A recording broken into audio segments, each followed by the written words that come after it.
Hello and welcome. I'm Suma Katauka and you're watching World Report on NewsX World. Let's take a look at the top headlines of this hour.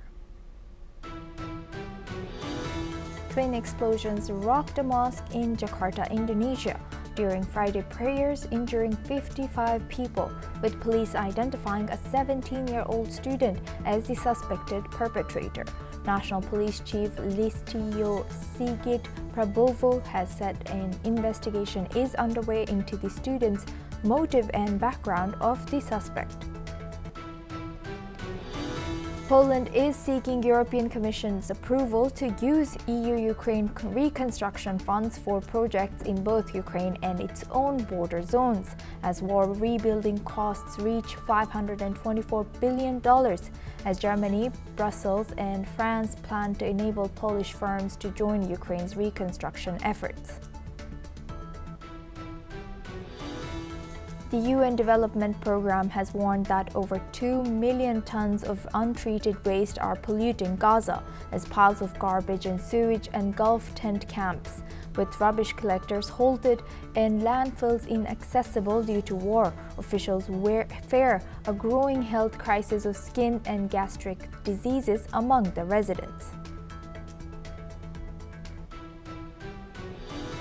Hungary's Prime Minister Viktor Orban will meet U.S. President Donald Trump in Washington today to seek a waiver from U.S. sanctions on Russian oil, as his country remains heavily dependent on Moscow for energy. The meeting is seen as a symbolic boost for Orban ahead of next year's elections amid tensions with the EU over Ukraine.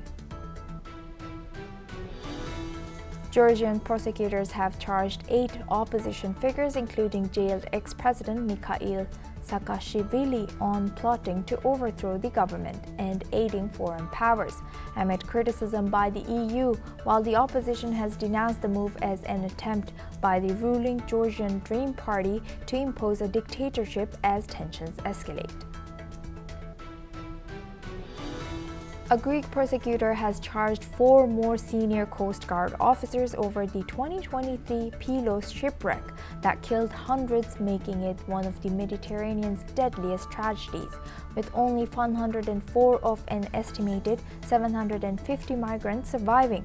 The officers joined 17 others already facing felony charges as investigations continue.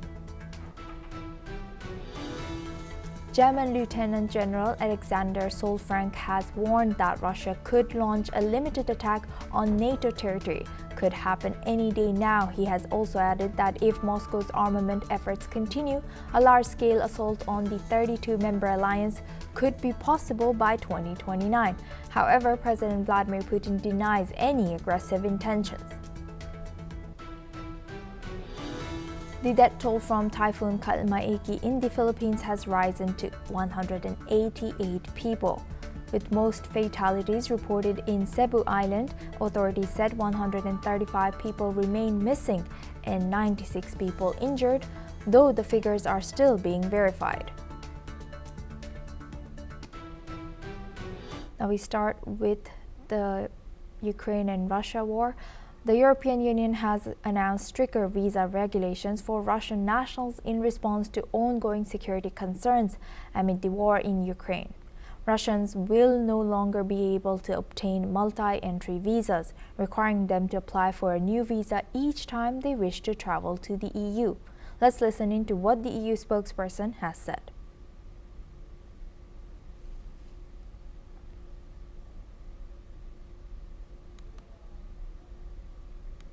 The Commission has adopted stricter rules on visas for Russian nationals. This is in view of the increased security risks stemming from Russia's unprovoked and unjustified war of aggression against Ukraine, including the weaponization of migration, acts of sabotage and the potential misuse of visas. From now on, Russian nationals will no longer receive multiple entry visas. This means Russian nationals will have to apply for a new visa each time they plan to travel to the EU, allowing for a close and frequent scrutiny of the applicants to mitigate any potential security risks. This move is aimed at enhancing security and preventing potential threats such as hybrid warfare, including drone disruptions and airspace incursions. There will be exceptions for journalists and human rights defenders. Visa issuance to Russians has already sharply declined since the start of the war, falling from over 4 million people annually to around 500,000 in 2023.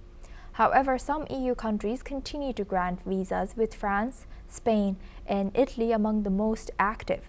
The restrictions have sparked debate, with some urging a focus on Putin's inner circle rather than penalizing ordinary citizens.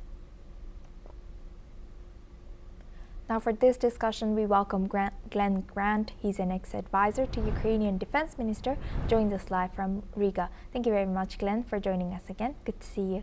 Glenn, now looking at this, do you think this is a necessary move by EU to restrict visa of the ordinary citizens? How do you see this move? In the first place, I would say that there are no ordinary citizens coming out of Russia. There are very, very few people coming out of Russia who actually are not supporting Putin and what Putin is doing. So in effect, they are as much the enemy as any soldier. And you can see from the amount of drones now flying over airfields and actually disrupting our lives, just what you might class as ordinary people, that we actually have a problem in the European Union, and this goes some way towards addressing that problem. Right. And do you think that the some of the countries like Italy and I think the France and Spain being among the most active in receiving Russian people to their countries, do you think they should be they should take stricter rules, or they should make stricter rules on these three countries for this? No, I think they should take, at the moment, across the whole of the EU, we should take extremely strict rules against Russian nationals, and not even just allowing journalists to come through either, because here in Latvia we've got problems because Russian journalists are coming in and then giving a pro-Putin, pro-Russian line to the Russian speakers who live here. So they're actually quite dangerous in many ways. So no, we must take this seriously. Russia is at war with Europe. And if Europe doesn't take Russia seriously, then there will be consequences for us at some stage which we won't like. Right. With that, I would like to thank Glenn for sharing that insight. Please stay with us as we stay on this topic now. Thank you. Now, German Defense Minister Boris Pistorius has warned that Europe is now living in the shadow of a war. Speaking at the Bundeswehr conference, Pistorius highlighted the gravity of the situation, noting that what is happening today in Europe would have been considered unimaginable just a few years ago. His comments come amid growing debate within Germany over the future of military service and how the country should prepare for potential threats. Let's listen into what he has said. We're 10 million people, if you can imagine that amount. However, of this, an alarming 3 million people are in that emergency category. They're skipping their meals, they've depleted all of their household assets, they're selling off their animals, their last goats. And as I said, this figure has doubled since last year. I mean, the banks are closed, there's no money available, and this has just had a major impact on the population and on the humanitarian response. And of course, it has devastated livelihoods and really put the food security of the affected people in dire circumstances. Now for this discussion, we welcome back Glenn Grant. He's an ex-advisor to Ukrainian Defense Minister, joins us live from Riga. Thank you very much, Glenn, for staying with us. Now, looking at all this, what do you think, or why do you think other countries should or should not follow military service of some kind of training, making it compulsory in EU?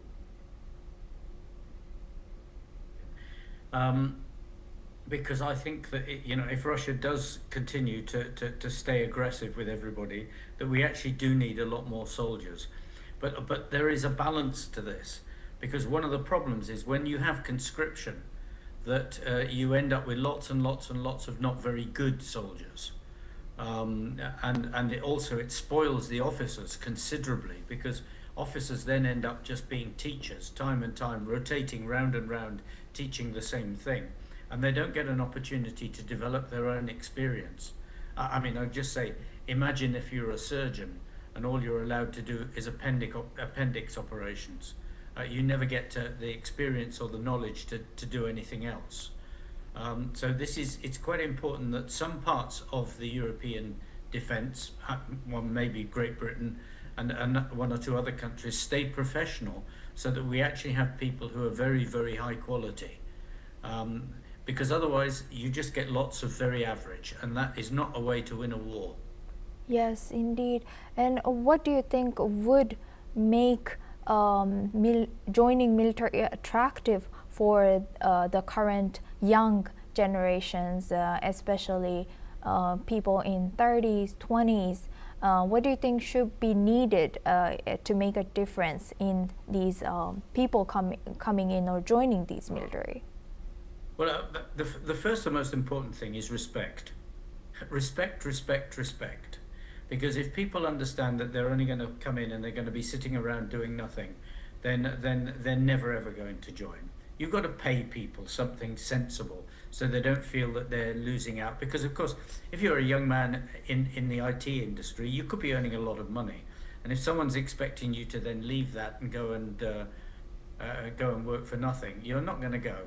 And we do need people who are with the skills of IT, obviously for drones and other technical operational things.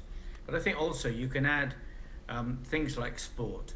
If you've got good sport for everybody, I don't just mean for the elite biathlete or the elite sprinter or something, but if you've got good sport for everybody, and you've got opportunities for everybody, all the soldiers to go skiing in the winter, to climb mountains and to do things, and those are really important for soldiers, trust me, then I think that people will look at it and say, hey, there is a good opportunity here for me to actually to do something, to join society, and to be respected having done something of value. And a lot of countries don't do that. They just demand that someone comes in, puts green on, fires a few rounds of ammunition, marches around a bit, and that's about all. Yes, indeed. So can you tell us the reality of this military service, or who joins right now? Because I don't know about Europe or EU or NATO forces, but in Japan it's usually the mostly people from poor communities, or people from a lot of people who want to have money but who do not have good education, or who cannot maybe find good job. These kind of people mostly end up joining these services. As in Japan, of course, it's not compulsory, but what kind of people do join in EU? People like me, who join school after school, leaving school at 15, with very few qualifications, and join, and then go on to be, an officer. The armies of the world notoriously have always taken people from the lowest strata of society, and they should do, because it's a great way for young people to come in, to develop themselves, and to become serious members of society later on in life. And it would be a sad day if we started only taking people who got university degrees, for example, and not take those people that start off life maybe not as good as you can imagine. But I mean, the soldiers that I joined with, most of them had no qualifications. One or two couldn't even read and write. But many of them went on to be extremely competent people, and quite a few of my colleagues have left, gone into business, and done extremely well afterwards. The army is a good school for most, if it's properly run. Yes, indeed. Thank you very much for sharing that. very personal and insightful reality. And thank you very much, always learning from you, Glenn Grant. He joined us as an ex-advisor to Ukrainian minister from Riga. Now we move on to Africa. The United Nations has warned that the number of people facing emergency levels of hunger in Eastern Democratic Republic of Congo has nearly doubled since last year, as conflict and funding shortages deepen the crisis. The World Food Programme has said that 1 in 3 people in the provinces of North Kivu, South Kivu, Ituri, and Tanganyika, more than 10 million in total, are now suffering from crisis or worse levels of hunger. Let's listen in. That's over 10 million people, if you can imagine that amount. However, of this, an alarming 3 million people are in that emergency category. They're skipping their meals, they've depleted all of their household assets, they're selling off their animals, their last goats. And as I said, this figure has doubled since the last year. I mean, the banks are closed, there's no money available, and this has just had a major impact on the population and on the humanitarian response. And of course, it has devastated livelihoods and really put the food security of the affected people in dire circumstances. The M23 rebel group has captured major cities like Goma, Bukavu with Rwandan support and has compounded the humanitarian crisis, blocking airports and aid routes to millions in need. Now for this discussion, we welcome Ayanuga Olugbenga Paul. He's a public affairs analyst, joins us live from Lagos. Thank you very much for joining us again. Good to see you. Can you tell us, what more can you tell about what is unfolding in DRC? And can you also share why is Rwanda interfering or is connected into these crises? Thank you very much. Well, you can't say Rwanda shouldn't be interfering or involved because they share a large swath of border with the Democratic Republic of Congo. Therefore, any action happening in Congo would affect Rwanda if they do not monitor to protect their own end of the border, knowing fully well that some of the refugees will want to find safe havens in Rwanda, and Rwanda itself is maintaining a precarious balance over the years, and therefore it will be unwise for them not to be interested in what's going on with their neighbor. But then the level of involvement that we are talking about can also be viewed from different perspectives depending on what we are looking at, because from one angle you might look at the one.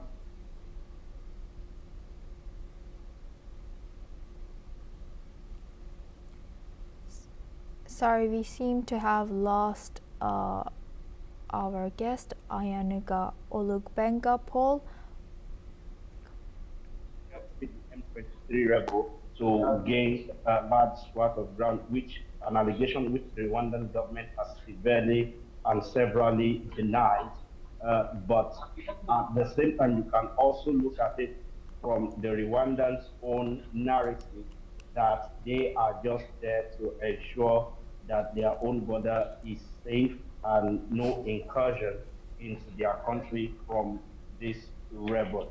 But the situation as it is, from the report given some hours ago at the World Food Programme press briefing in Geneva, it shows that the situation is really there in Democratic Republic, especially the southern region and the southeastern region of the country. And some of the things that were highlighted as being part of the problem is that, one, there is financial constraints on the part of the World Food Programme, because they are needing about $349 million now if they need to meet up with their need.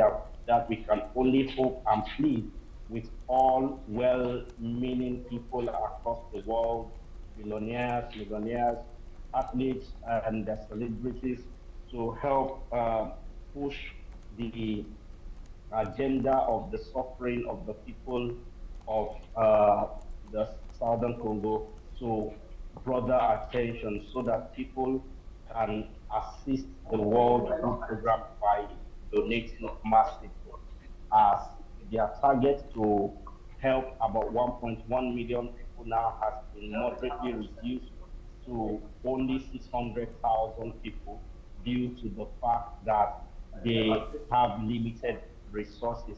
Even with the limited resources, they also have constraints in that the two major airports in Goma and Bukavu that they used before now to get aid to the people have been shut down for several months. And therefore, they are asking for an air corridor between Rwanda into the region.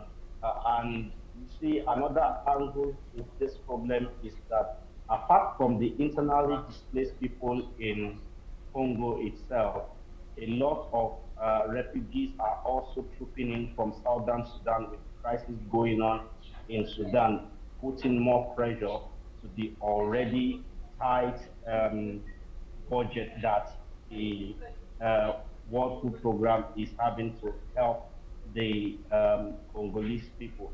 So all of these factors needs to be looked into. And I hope that government in Kinshasa would also look for a way, if they really care about all Congolese people and not just for grabbing land, to look for a kind of a ceasefire, humanitarian level ceasefire, so that more aid can get to people in need. And the M23 rebels agitation, for a while stopped until 2021 when they took up arms Yes. again to continue the fighting. And there are fundamental issues that are making all these rebel organizations to agitate. And a lot of power players across the world are also benefiting from the continued war Yes. in all these mineral-rich African region, and therefore they are all adding fuel to the fire brewing in all of the region. So I just hope that all these African leaders will be wise enough to find internal solutions. Yes. Maybe a government of national unity or something. But in the meantime, before the most important thing, which is peace, is achieved, we need to find a way Yes. to feed the hungry people. It's reported that almost half of all the children that are under the age of 5 are acutely malnourished in the regions Yes. in conflict, especially the area of Tanganyika, Ituri, and several other Yes. areas in conflict. People have been displaced from their home, their farms taken over, their means of livelihood taken over. People are Yes. down to on their Mr. luck to Paul. the extent of selling their clothes and properties. Yes. Mr. Paul, with that, I would like to thank Ayanuga Olukbenga Paul for joining us as a public affairs analyst from Lagos and sharing that insight on this news. Thank you very much. Now we move on to Asia. Dozens of people were injured earlier in the day after explosion struck a mosque during prayers in Indonesia's capital city of Jakarta. The incident occurred inside a school complex in the Kelapa Gading area, with 55 people reportedly admitted to hospitals, having minor to serious burns.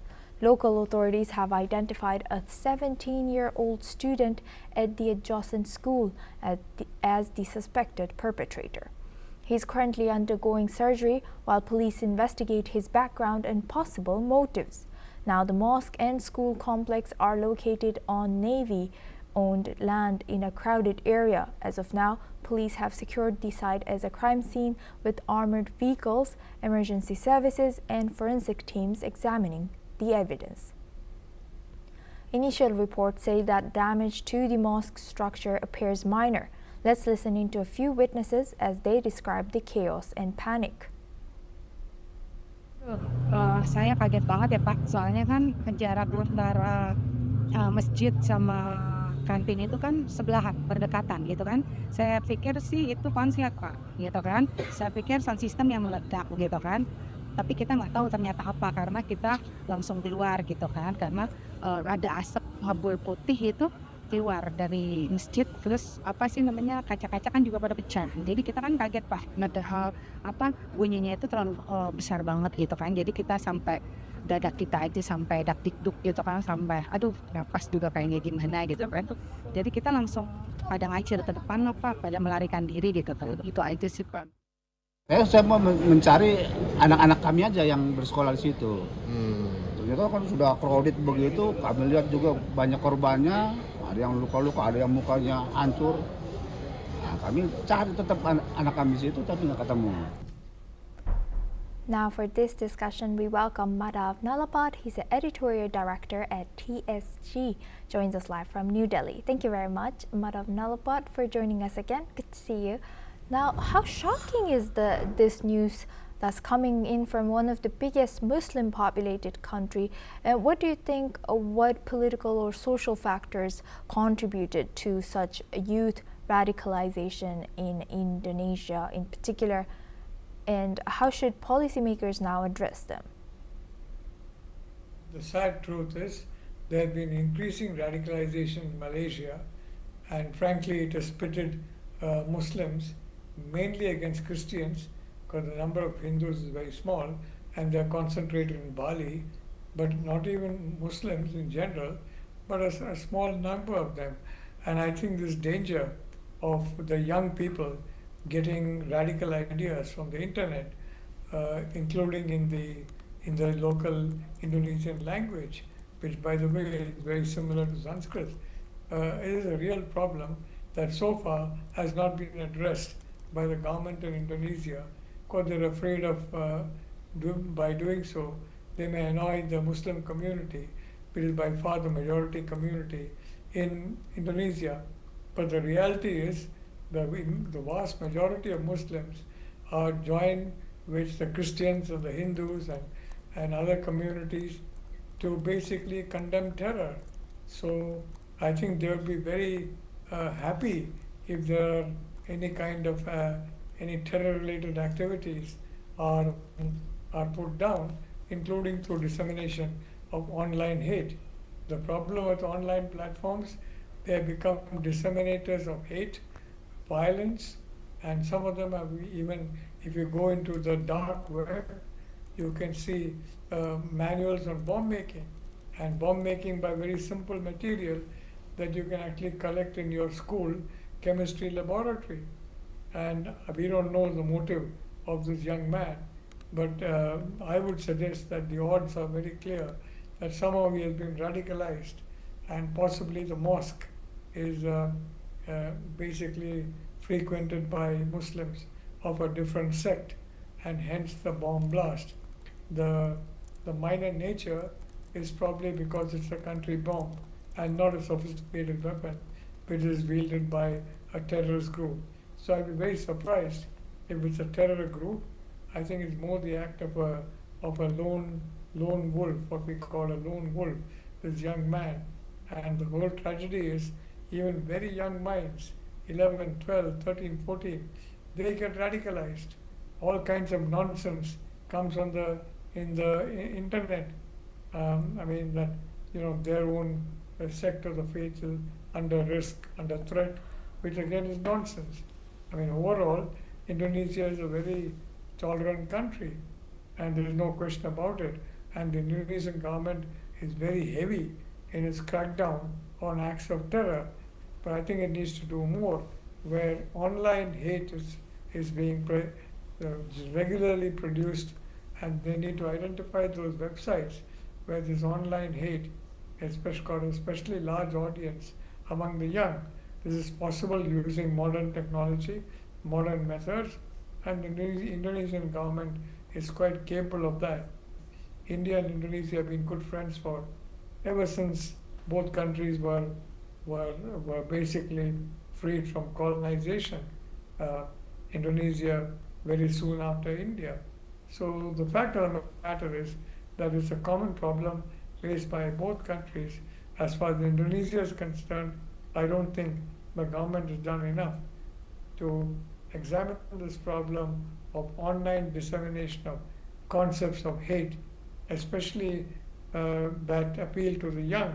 Because let's be honest, several platforms are there, including some global platforms that are sometimes not very discriminating in language content as they are in English language content. So that is also a reality, and all this has to be taken account of, and I'm sure the government of Indonesia will come up with answers as to what is the motive behind the 17-year-old, because a blast in a mosque is a very serious matter. A blast in any house of worship, be it a temple, church or mosque, is a very serious matter. And this young man may be a lone wolf. On the other hand, he may be part of the youthful cohort of extreme right-wing, left-wing groups, or more likely he'll be in some religious extremist group, an extremist fringe, if I may say so. And the problem with all the faiths, especially the Muslim faith in Indonesia, is that the extremist fringe is trying to basically take over the online space. We have seen that in the case of India, where the Khalistan fringe is basically trying to take over the online space, even though the number of Sikhs who support this violence, or basically violence in the Punjab, is very, very small. But online space is very large, especially in countries like the UK, Canada, Australia. I think some control has come in the US. So I think it's very important to control the internet content to the extent that I'm all for freedom of speech, but freedom of speech does not include suggestions on how to make bombs, and suggestions on why your neighbor is hateful and why it's perfectly all right to have violence against him. And if you do commit violence and you pay with your life, then you go straight to paradise, which is again nonsense. You will go straight to the other place, that is hell. So this is the reality, and I hope the Indonesian government will take steps to address this issue of online hate being spewed in profusion in that very, very important strategic country. Yes, with that, I would like to thank Madhav Nalapad for sharing that insight from New Delhi. Thank you very much. Now we move on to Europe. French police have arrested 4 people after pro-Palestinian protesters disrupted a performance by the Israel Philharmonic Orchestra at the Paris Philharmonic Music Hall. Authorities have said that 3 women and 1 man were taken into custody after several interruptions during the concert, including 2 instances where smoke devices were set off inside the venue. The Paris Philharmonic has said that it had filed a complaint and strongly condemns the incidents, calling them dangerous and unacceptable. The concert resumed peacefully after the protesters were removed. French Interior Minister Laurent Nunez also denounced the disruption, saying that nothing justifies interrupting a concert, especially using a smoke bomb in an enclosed space. Let's listen in. Pendant le concert, il y a eu des perturbateurs, et notamment 2 personnes qui ont craqué des fumigènes au sein de l'enceinte, ce qui est évidemment très grave. C'est totalement irresponsable. Il n'y a aucune cause qui justifie qu'on mette en danger la vie de spectateurs qui étaient là pour assister à un concert. Et donc il n'y a rien qui justifie ces actes. Les individus ont été immédiatement interpellés par les effectifs civils qui étaient déployés, les effectifs de police qui étaient déployés. Ils ont été placés en garde à vue pour 4 d'entre eux, dont 2 d'ailleurs, c'est vous dire la gravité des faits, pour mise en danger d'autrui en fait. Donc voilà, donc je condamne très fermement ce qui s'est passé hier soir, très très fermement. Il n'y a rien qui justifie qu'on procède de la sorte, il n'y a rien qui justifie qu'on veuille interrompre un concert, a fortiori de cette façon-là, avec un fumigène. C'est dangereux, un fumigène dans une enceinte. Il aurait pu avoir des mouvements de foule, il aurait pu avoir